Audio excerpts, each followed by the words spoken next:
I would like to now welcome everybody who is joining us on social media. My inspirational talk this morning comes from Unity's message. Living from my divine nature, I begin again. Whether a new year or a new day, I am free to make a fresh start. Every moment offers a new beginning and a chance to rediscover who I really am. As I stand at the threshold of a new year, I remember God is within, and I make a commitment to live from my spiritual nature. Seeking to live more fully as a divine being, I grow more mindful of my thoughts and actions. When I notice they are not aligned with love, I try not to dwell on them or judge myself. Instead, I return to spirit. Like pushing a reset button, I center my mind and my heart in the truth of my oneness with God. And I begin again. I connect with the loving presence within me, and I express more and more my divine self. See, the former things have come to pass, and new beginnings I now declare. Isaiah 42:9. And now we will have music from Daniel and Alex. Thank you.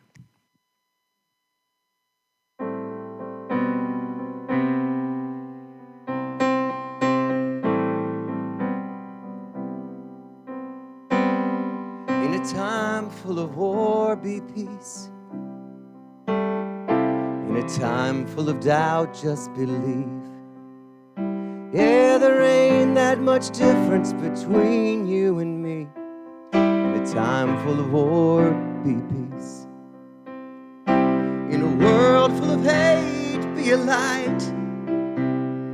When you do somebody wrong, make it right. Don't hide in the dark, you were born to shine. In a world full of hate, be a light. La la la la la la la.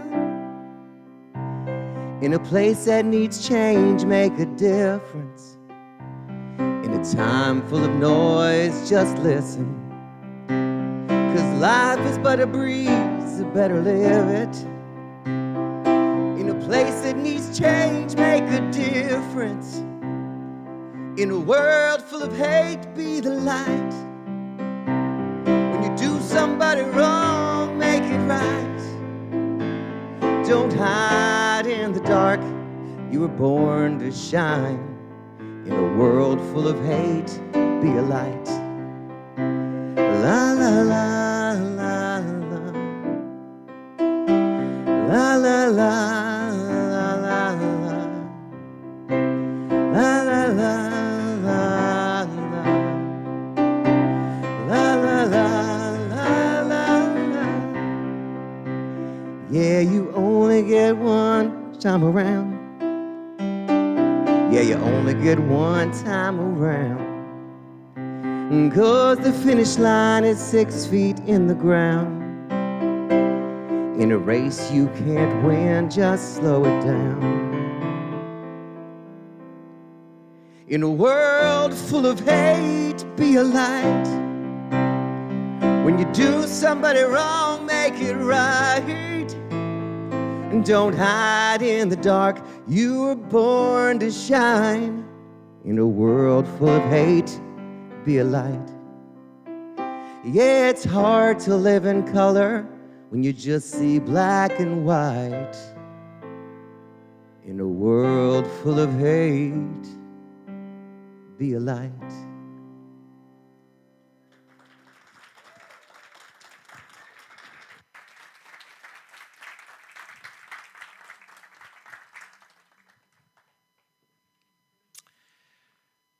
Thank you, Daniel. Thank you, Alex, for the inspiration of music, and to all of you who are with us this morning, both present in our sanctuary, our sacred space, and who are joining us online and elsewhere. We honor you and bless you and welcome you. Our theme for the month of January, can you believe we're in a new year? Yes, of course, we're in a new year, is a very important idea, and I would like to offer just a comment about it. A new wisdom for living, and we're going to explore this in various constructs throughout the month. There is what we often think of as old wisdom, that which has passed down through the centuries, through the years, through our families, through our communities, and through the various structures of our world. But there is also a new wisdom which is unfolding, and you and I are part of that wisdom. We often do not see what it is that we have to contribute to the world in which we live. And so I have this thought today: life's greatest good begins with me, with us. There is a quote in the book of Corinthians that is offered as follows: "Know that you and I are temples of the living God, and that the Spirit of God dwells within us." It is really very important for this theme today and this month to remember that individually and collectively we are of the body of God. When you look out at the world, the enormity of our physical planet in and of itself, it is very difficult to think of every man, every woman, every child being a part of a divine purpose or a divine dimension. And yet it is there. It is there. And it is always being renewed. You and I are uniquely and divinely created. And you can look at this through ancestry. As many of you know, we can now go back to our ancestry and uncover hundreds and hundreds and hundreds and hundreds of years of who came before us and where they lived and what they did and what part of the world they came from.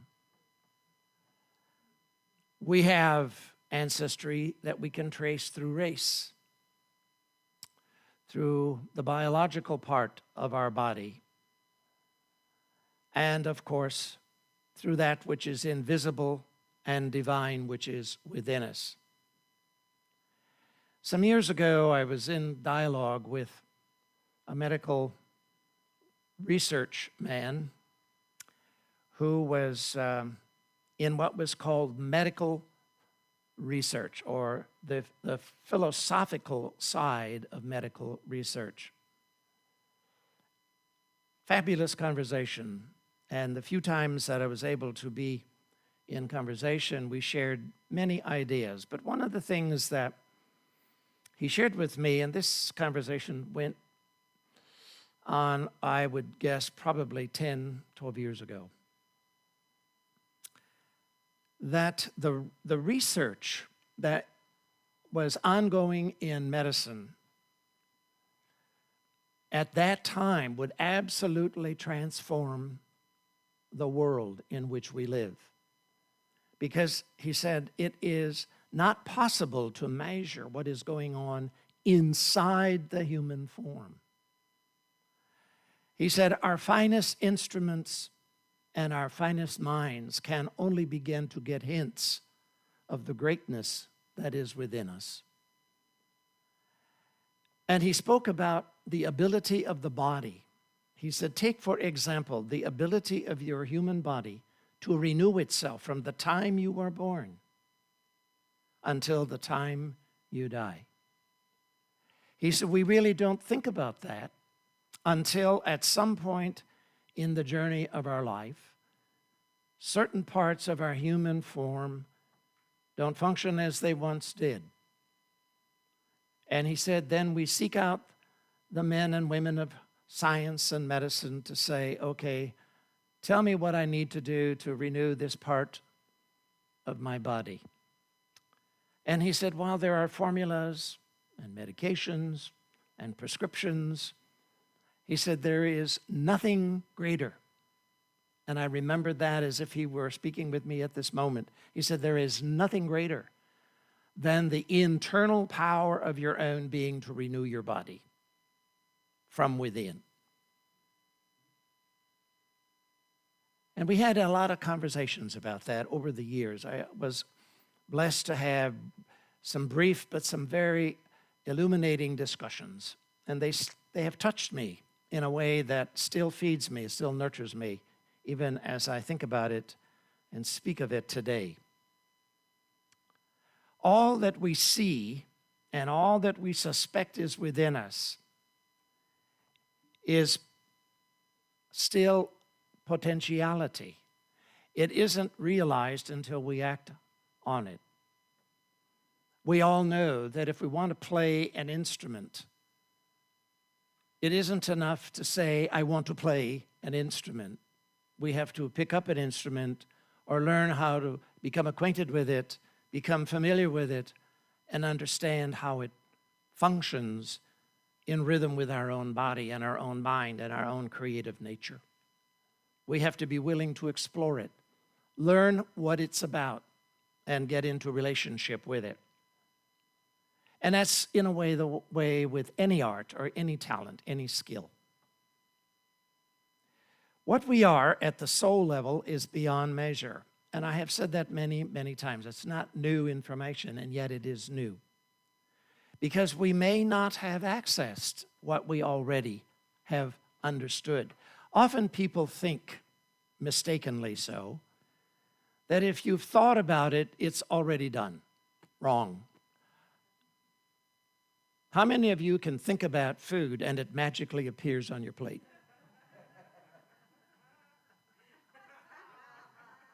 How does that work? Anybody found the secret for that?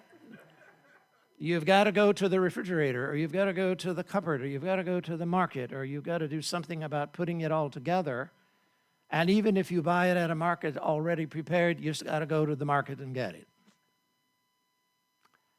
So the idea of food as a way to be manifest, even though you have clear ideas about what you would like and what you can taste and smell and feel based on past experience, has to be recreated and drawn into form once again in the present.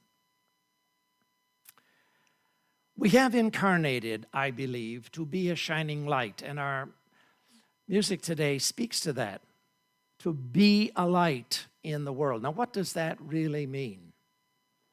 It means that something of your person, your beingness that's inside, reflects outward in your life to the community in which you live. And that often is done with our family, our loved ones, our partners, our spouses, our children, parents, and other men and women that are important to us in our personal life. And whether you have many or a few or one or two, it doesn't really matter. These are men and women with whom you reflect something inside that is of the higher quality of our lives. I had a somewhat interesting discussion this past week on the phone with a lady who is struggling with an extremely dysfunctional relationship with her family, particularly with her father.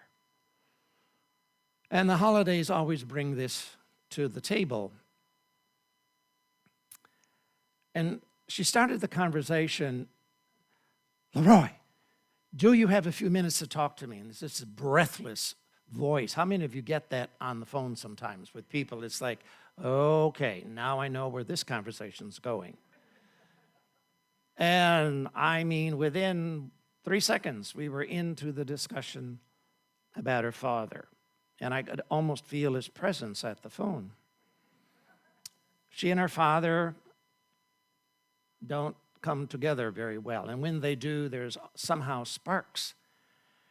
And you know, while she was in this process of discussing everything negative about her father, I said to her, I said, did you ever think about the energy that you and your father generate when you're together?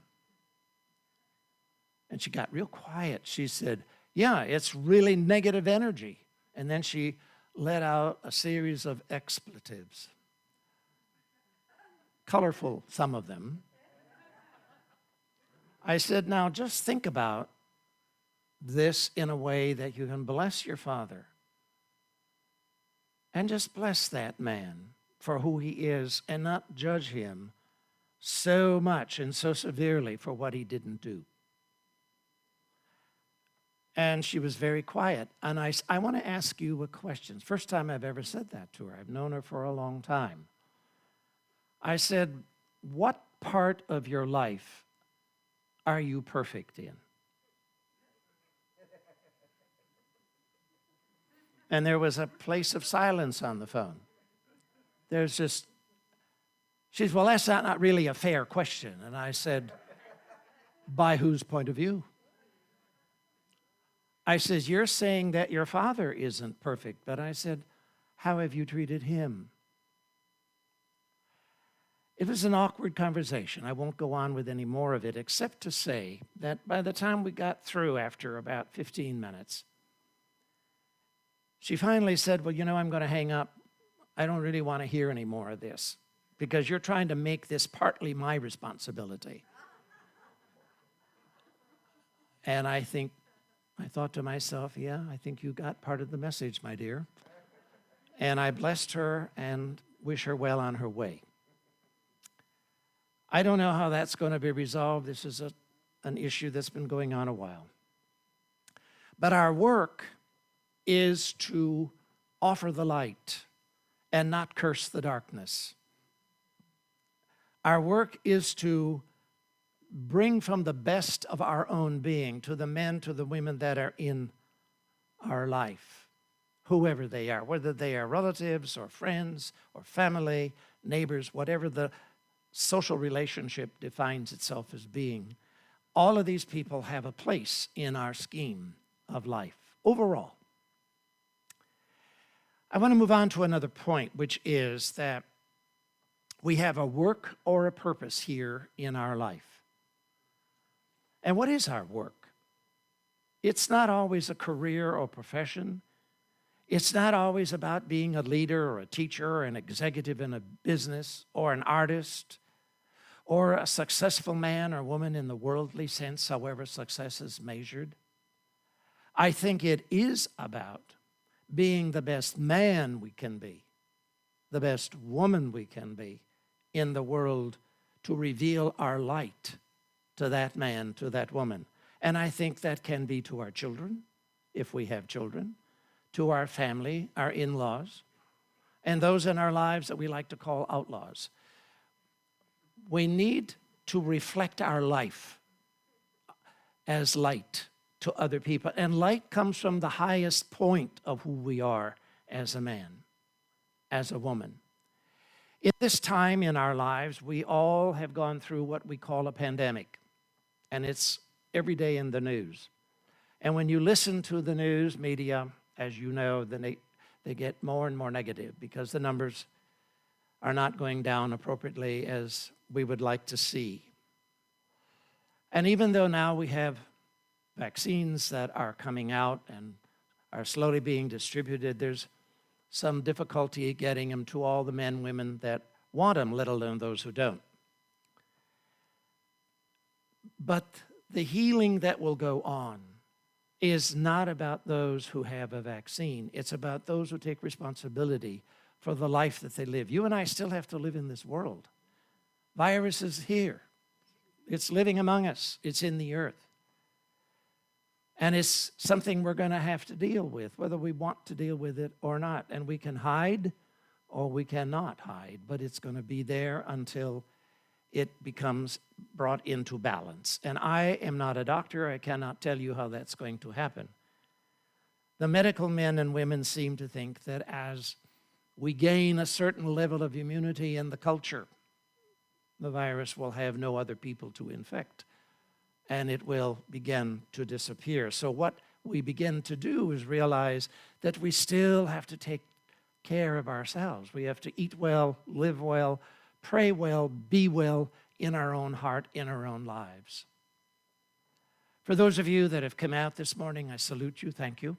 It's good to see you. For those of you that would like to come but are not yet ready to, I salute you as well. Would welcome you when you are able. But the work that you do is not to sit back and say, I'm safe. The work you do is to emulate the light that you have. So number one, give thanks for the beautiful experiences that you've had in your life this year. Any man, any woman, any person that's brought something to you that has helped you be a little better, a little happier, a little more joyful, give thanks for that. And a man or woman that came into your life that tested you, give thanks for her or him too. They too bring their gift, and we have to be willing at some level to see it. But it means that we can't just put them down and say, she shouldn't be here, he shouldn't be here, because they too have the same right to be on the planet as we do. See a setback as a doorway to something bigger, better, or even more opportune. If we involve ourselves in seeing a bigger picture out of a setback, we will in some way become a better man, a better woman. But we have to acknowledge it. It is there for a teaching experience in our own life. I want to share very, very few comments about a man that most of us know about if we are involved in the music profession or area of our life. How many of you have ever heard any of the music of Ludwig Beethoven, the German composer? Okay. Beethoven is probably one of the most famous of the German composers in his lifetime.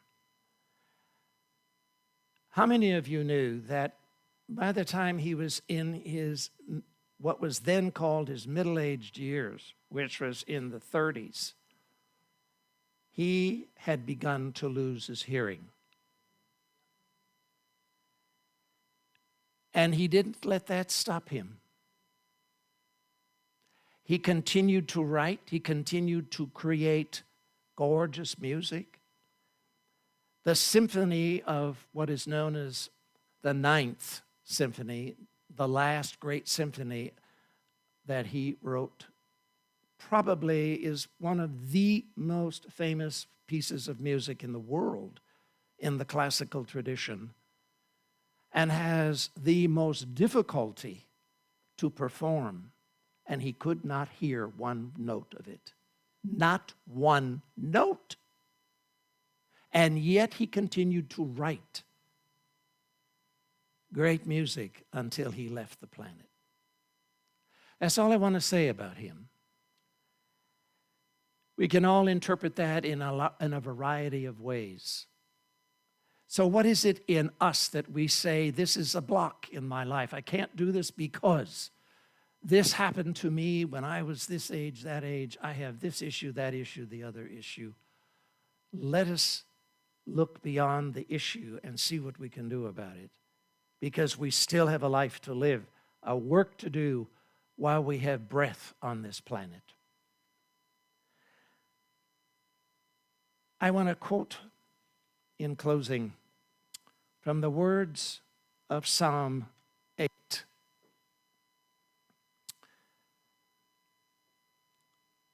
Verse 4 through verse 9. What is man that thou art mindful of him, and the Son of Man that thou visitest him? For thou hast made him a little lower than the angels, and hast crowned him with glory and honor. Thou madest him to have dominion over the works of thy hands. Thou hast put all things under his feet, all sheep and oxen, yea, and the beasts of the field, the fowl of the air and the fish of the sea, and whatsoever passeth through the paths of the seas. O Lord, our Lord, how excellent is thy name in all the earth. Thank you.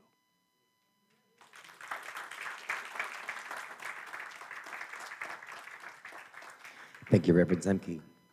So before I sing this closing song, I wanted to ask a favor of all of you. As you listen to this closing song, would you hold Carol Mitchell and her mother in your thoughts and in your prayers for love and light and healing as her mother is going through a situation, as we all do as we get to that age. And so Carol could not be here today to sing this for you, so it's my turn. Have a good Sunday, and keep us in your thoughts.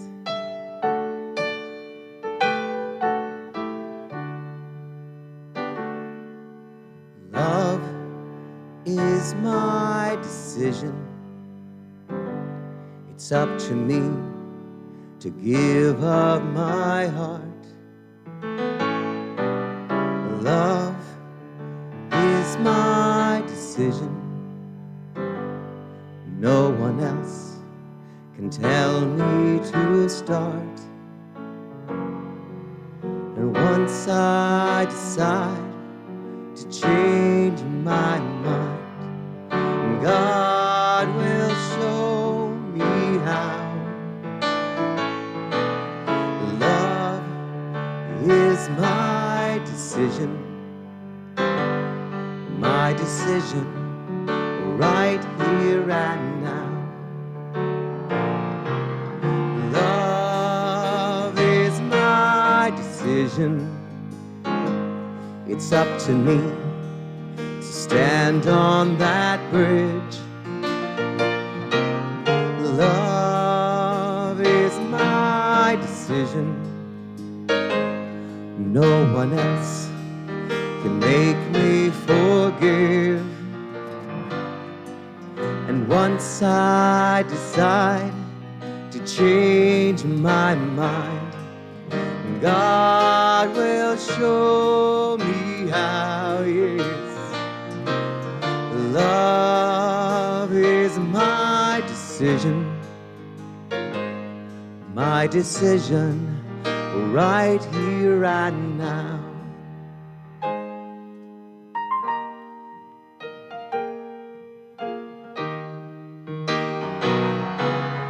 Love is my decision.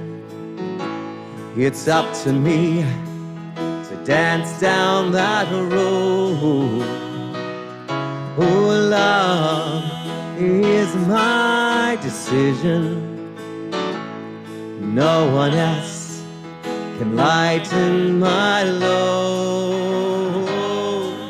And once I decide to change my mind, God will show me how. Yes, love is my decision right here and now. Love is my decision. It's up to me to dance down that road. Love is my decision. No one else can lighten my load. And once I decide to change my mind, God will show me how. Yeah, love is my decision right here, right now.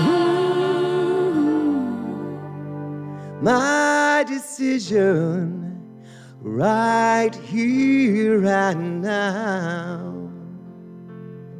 Happy Sunday, everyone.